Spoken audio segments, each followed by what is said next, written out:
आज मो मामा किचन 2 घंटा मोर देन वेलकम टू श्रीर किचन को। तो आज मु बनैबी एग फ्राइड राइस। भिन्न भिन्न परिबा नहीं जिबे। एठी मु नेइछि कोबी, बीन, गाजर आउ स्प्रिंग अनियन। आउ एठी मु एया कहूछि जे मो मामा लॉजिक मते बुझा पड़ेनी, कारण आइसक्रीम डब्बारे लूण जो जगह रखिया कथा से जगह तेल थुआ हैछि। एठी करेई रे तेल पकेइकी परिबा को 70% सिझिला भलिया भाजी देबे।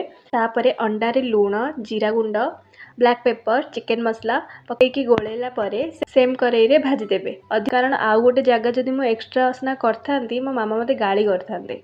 एठी अरुआ भात 80% बॉइल करिकी मु आगुआ ही फ्रिज रे थोई देइथिली। आउ एठी चिल्ली सॉस, सोया सॉस आउ सेजवान चटनी को भजा होइतिबा परिबारे पकईकी अंडा पकेला परे बस अल्प किछि फ्राइड राइस मसला पके देबे। आउ रेडी हो गला 30 मिनिट रे हबा हो जाउथवा फ्राइड राइस 2 घंटा रे।